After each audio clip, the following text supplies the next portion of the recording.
Way up high in the mountains of Nepal, there's a tradition that's fascinated people for centuries, and, it's often totally misunderstood. We're talking about one woman marrying several brothers. So today, we're going to dive into the powerful and surprisingly practical logic behind this unique family structure. Yeah, I know what you're thinking. It's a setup that sounds pretty wild to most of us. But for generations, it was actually a very clever solution to a life or death problem. So the big question we're going to tackle is a simple one. Why? What on earth was the reason that led these communities to build a family this way? But okay, before we can really get into the why, we first have to be crystal clear on the what. Let's break down what this practice actually is. All right, so the official term is fraternal polyandry. Sounds a little academic, right? But it's actually pretty simple. Fraternal just means the husbands are all brothers. And polyandry means one woman with multiple husbands. This wasn't just some casual arrangement. It was a very specific social system with deep, deep root. Now, you gotta understand, this wasn't happening all over the Himalayas. Not even close. It was really concentrated in these very specific, super remote, high-altitude spots, like Upper Dolpa and Humla. We're talking about rugged, isolated valleys where the extreme environment basically shaped a way of life that lasted for generations. And that environment, that's the absolute key to this whole story. It's the entire reason this tradition even existed in the first place. This was not some random cultural quirk. No way. This was a carefully thought out strategy for survival. Seriously, just try to imagine living here for a second. The amount of land you can actually farm is incredibly small. The soil is terrible, and the conditions are just brutal. That was the fundamental problem these communities had to solve, day in and day out. How do you keep your family going when resources are that thin? And this is where the logic just clicks. It all comes down to land and inheritance. Think about it. If a father has a small farm and 3 sons, and he divides that farm into 3 pieces, well, each son gets a tiny plot that's too small to live on. The family becomes weak.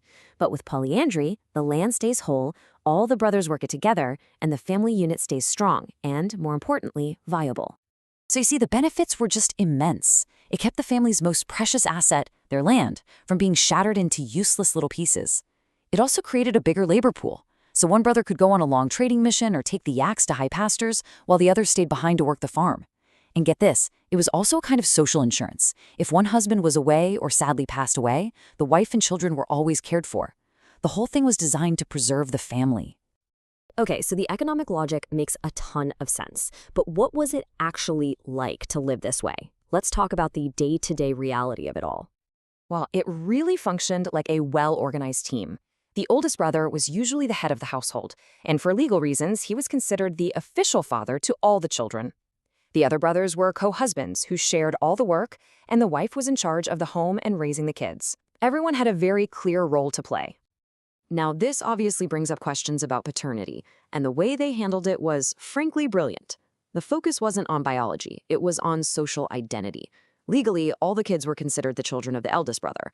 This clever rule completely sidestepped any potential arguments or confusion over inheritance, making sure that family land stayed in one piece for the next generation. And you find these fascinating little cultural details that show you just how unique the relationships were.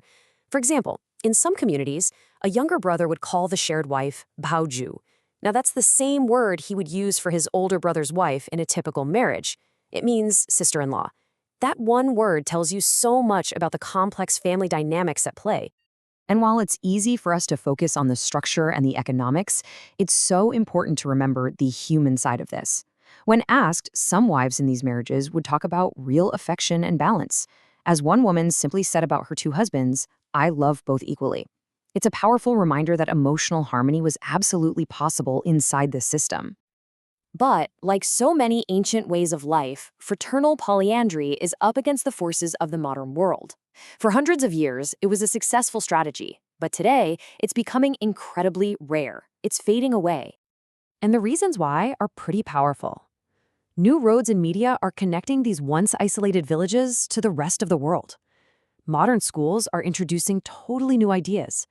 Social norms are shifting, and of course, national laws usually only recognize monogamous marriage.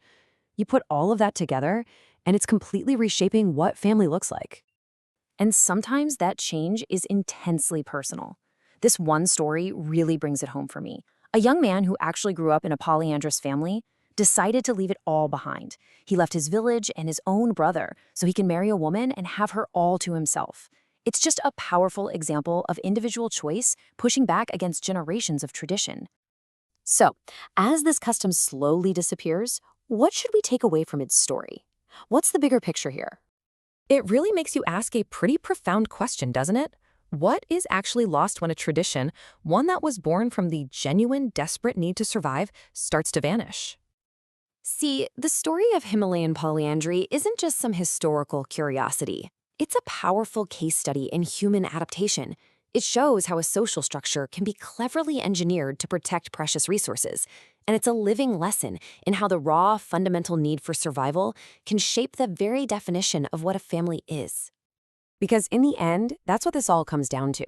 In some of the highest, toughest places on Earth, people figured out a system to share everything: their land, their work, and their lives. It wasn't born out of some fantasy. It was born out of this simple, powerful, and undeniable need to survive.